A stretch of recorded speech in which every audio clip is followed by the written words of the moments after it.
Well, happy Friday, everybody. It is a rare Friday live appearance from yours truly, Nikki Stees, both like my channel and the Hardcore Sports Network. Yes, sir. And I'll start this off by dropping the links to the channels in the chat. And so you can sub it up. And yes, I'm here to talk about Week 3 Eagles Bucks preview. Now, normally so far the first 2 weeks I did it on the Tuesday Sports Talk from the Heart, but this time I decided to wait because this time around there's going to be I wanted to see what the injury report was because it wasn't ready yet, but we're getting closer to the game. We got a better illustration of the injury report. It seems like it's likely Bradbury's going to play, but I'll get more into that later. But there's the link to the Hardcore Sports Network. You can sub up the channel and the link to my channel. So without any further ado, let's get into it. So yes, sir. We have Week 3, Philadelphia Eagles versus Tampa Bay Buccaneers at Raymond James Stadium, 7:15 Monday night. Going into this matchup, both teams are 2-0. And despite both of us being 2-0, we are pretty heavy favorites. Last time I checked, we're favorites minus the 4.5. About a little over 12 hours ago, like early this morning, according to BetMGM FanDuel. So the odds are in our favor right now, despite the fact both teams are 2-0. But the reason why that is if you look closer at the matchup, you realize I don't think the Bucs aren't as good as they look on paper. Now, I'm not saying they're scrubs and pushovers either, but I'll get more into that in a minute. Yes, they are 2-0. And Baker Mayfield hasn't playing good so far considering the circumstances. I'll give him that. And hey, that defense is pretty good, and they can be a challenge. I'll give them that. But if you look at it, they did pull off victories against the Minnesota Vikings, who we also defeated. So we have that in common. And then the Chicago Bears were looking like it's going to be a repeat of last year. And Justin Fields, I don't know. I'm not really sure if he's going to be the answer for Chicago. But the point I'm getting at is, yes, the Bucs are 2-0, but they've also won 2 games against it's an underachieving Vikings team and a Bears team that might be in the top 5 worst teams in the league for the second straight year. Because last year they were supposed to have the number 1 pick, and they might be stuck in a similar position again. And the Bucs, but now they're stepping up against the Eagles, we're going to have to see how they're going to do, because even though the Eagles haven't been playing perfect so far, hey, we're a much more talented team than the Vikings and the Bears. So now it's time for Tampa Bay to step up. Let's see what they can do against us.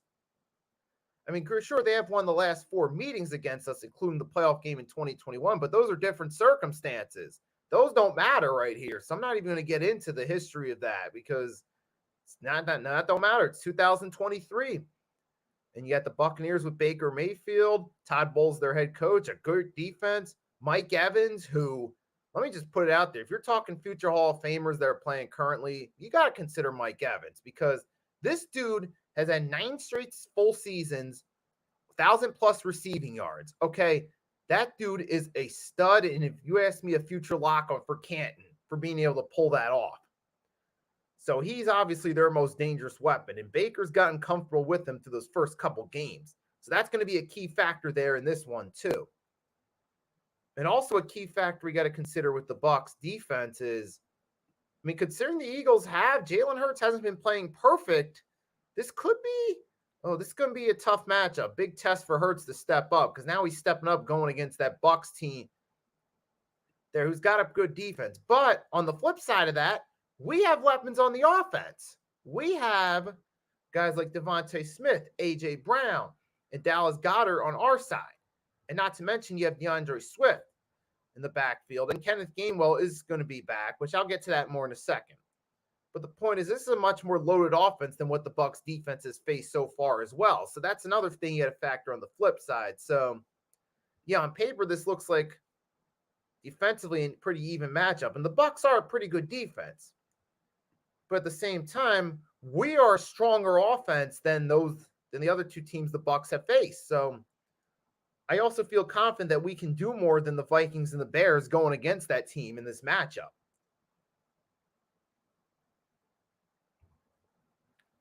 If anyone wonders what I'm sipping on water real quick. That's all. So there's that right there to consider. And also, I feel like for our defense, hey, if we are getting James Bradbury back, it's not official yet, but it appears likely we're getting him back. If that's true, that'll help us out in the secondary right there, especially going against Mike Evans because, hello, Raphael, shout out. Thanks for coming by. James Bradbury, we definitely need Bradbury back, especially because then you got two guys you could match up against Evans. You could match up Slay and or Bradbury against them there.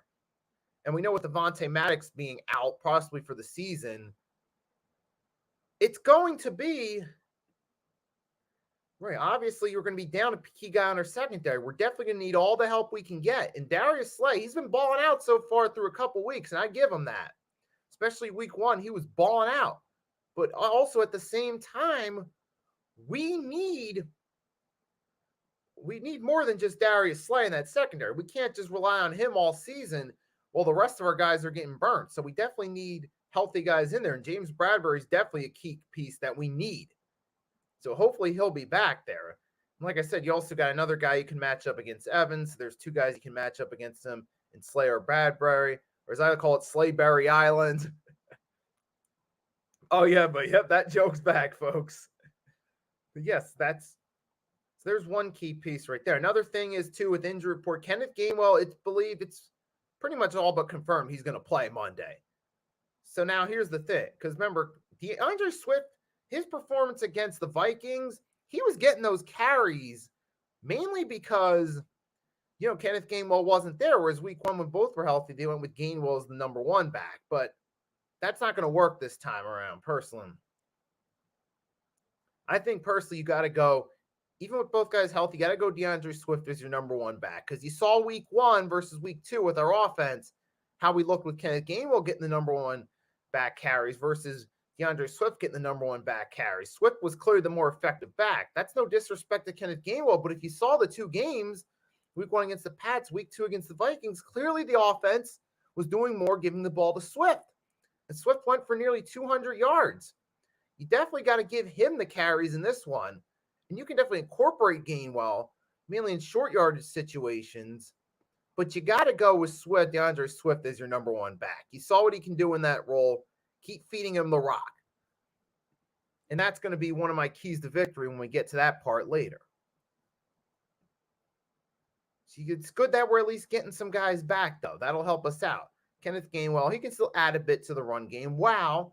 Going with DeAndre Swift as the 1 back. Bradbury looks like he's back. So that's good right there. Now, another key thing is this offensive line for the Buccaneers is the one, and their run game too. Their run game's all right, solid, but their passing game has been where they gotten most of their efficiency on offense out of these first 2 weeks. But the thing is, their offensive line's a little shaky, but fortunately for them, they had to go up against the Bears and Vikings. But for the Eagles, now you're going against the team with Fletcher Cox, Joshua Sweat, Jalen Carter, Jordan Davis. I mean, this is going to be a dangerous one right there. And then you have Hassan Reddick. While granted, Reddick's been off to a slow start so far. Remember, Reddick really didn't start to get going until around week 4 last year. Remember that. So there's a possibility week 3 could be the week Hassan Reddick steps up his game. Because remember, he was a little slow start last year, but he stepped up his game late September, early October. So we could be seeing that again here. So that could be. So let's hold hope that Hassan Reddick comes back to form. Especially we're going to need that with our linebackers as well. And now, as far as the offense goes, like I said, we can definitely got to give the ball to DeAndre Swift, make him our number one back. And another thing, too, is just get the ball to whoever's open. You know what I'm saying? Like, I know it's because there's the whole drama with A.J. Brown and Jalen Hurts over A.J. not getting the ball, but the two best passes from that game went to Devontae Smith, one for a long touchdown last week. I think A.J. Brown, there is a little bit of ego involved with it. He wants to keep getting the ball. But at the same time, I'm not really worried about it because AJ and Jalen are friends. And the reason I'm addressing this now is because I didn't get to it last week because I didn't get to it on Tuesday. So I'm going to get to that now. But yes, those two guys are friends. So I think personally it's going to blow over and they'll be on the same page. They will. But just be careful, make sure. I mean, I think they're blowing it out of proportion for the media, just to have something to talk about, making it out to be a bigger deal than it really is. However, though, please just, if you're Jalen Hurts, don't try to force the ball to A.J. Brown and make terrible mistakes. Like, don't try to force it like, oh, I got to get to A.J., I got to get to A.J. to make him happy. But then what happens is you run the risk of forcing bad passes. So don't try to force the ball to A.J. Brown. Just hit whoever's open there. When he goes to throw, if Smitty's the open guy, just go to him. If AJ's the open guy, go to him. If Watkins the open guy, go to him. If it's Goddard, go to him. I mean, if it's Swift or Gainwell in the backfield on a screen, go to them. Just go to whoever's open. Don't really worry about trying to force the ball to anyone. Not saying it's going to happen. I'm just making that a point. That's all. This matchup right here, I want to see because thing is with that, like I was saying, that Bucs O-line, I don't really think they're going to hold up that well if we bring the heat. And I think that once you get the pressure on Baker Mayfield, he's going to come crashing down a little bit from what he was doing weeks 1 and week 2. So I think that'll help us out right there. And that's why a lot of the odds makers have us at 4.5-point favorites because it's like, yeah, the Bucs have won their 2 games, but they're going against weak teams that don't have the type of talent the Eagles have around them. Now, granted, of course, we all know these things any given Sunday, or in this case, Monday, anything. But you know what? We're clearly the more talented team. We should go out there and take care of business. Just give me one moment. I'll be right back. Just got a sip of water.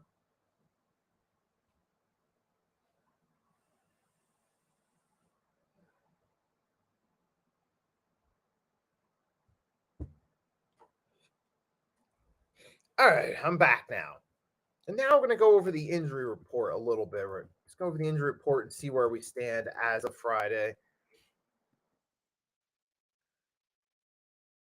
I'm looking.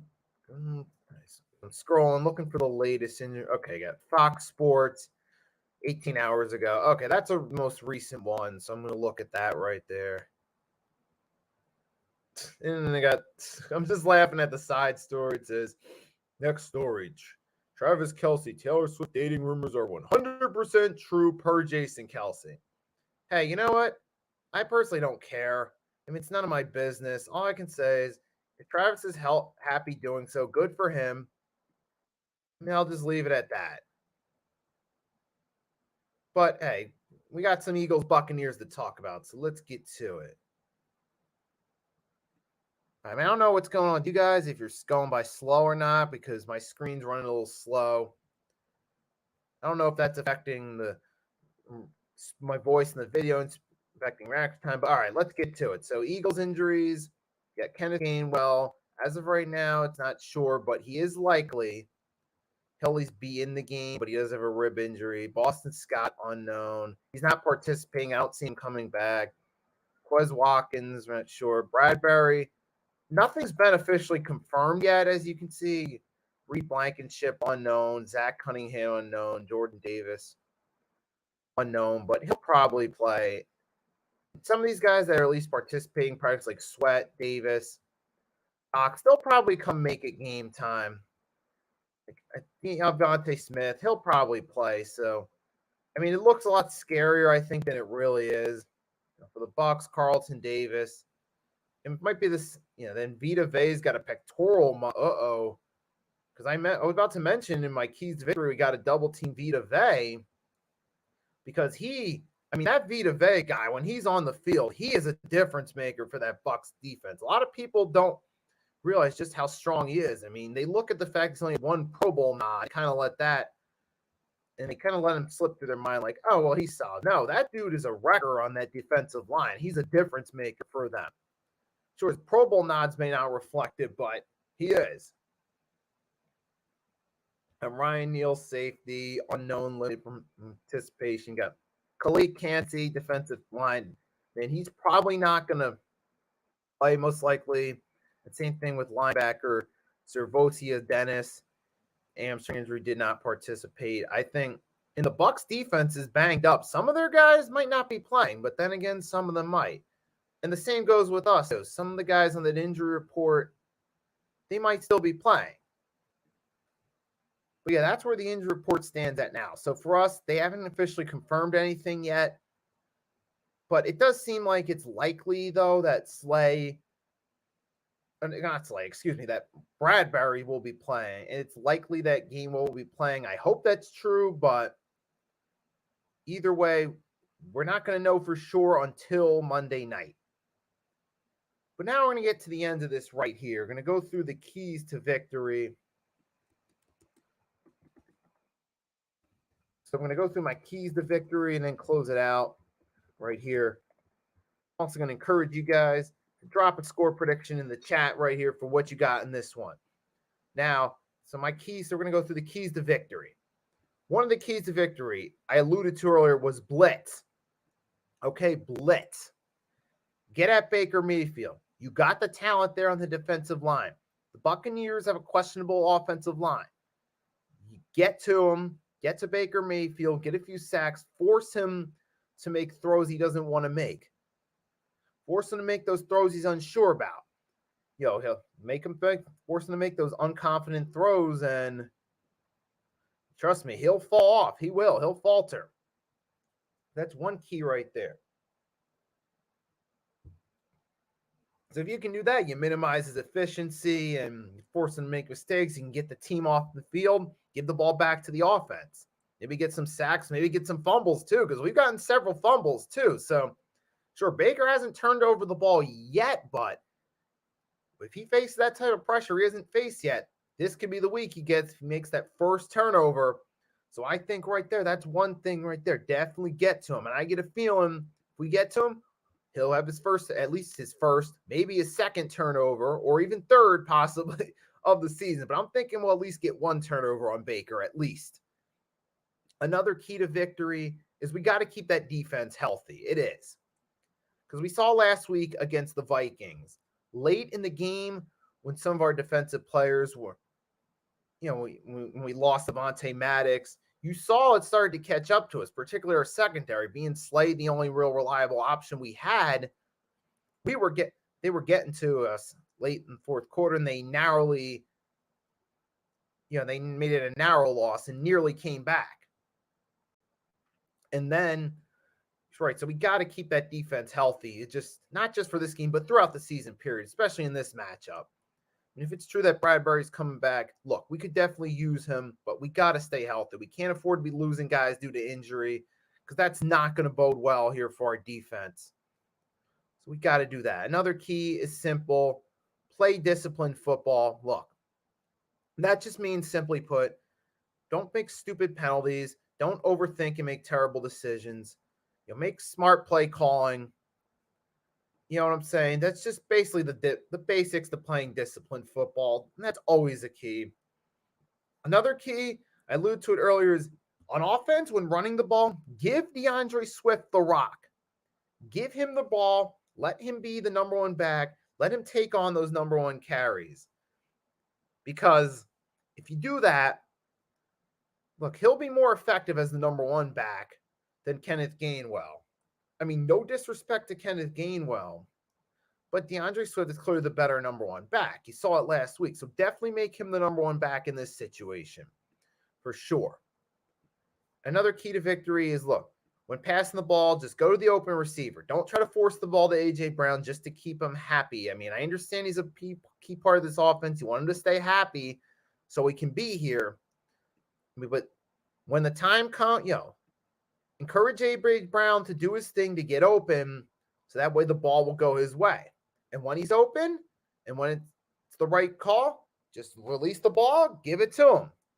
But if Smitty's the open guy, go to him. You saw he helped us out last week, and if he's the guy, go to him. If Quez Watkins does end up playing and he's the open guy on a play or two, just go to him.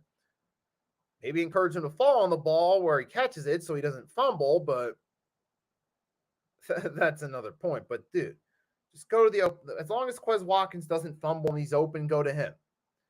If it's a screen play and your running back's the open guy, go to the running back. That's all you got to do.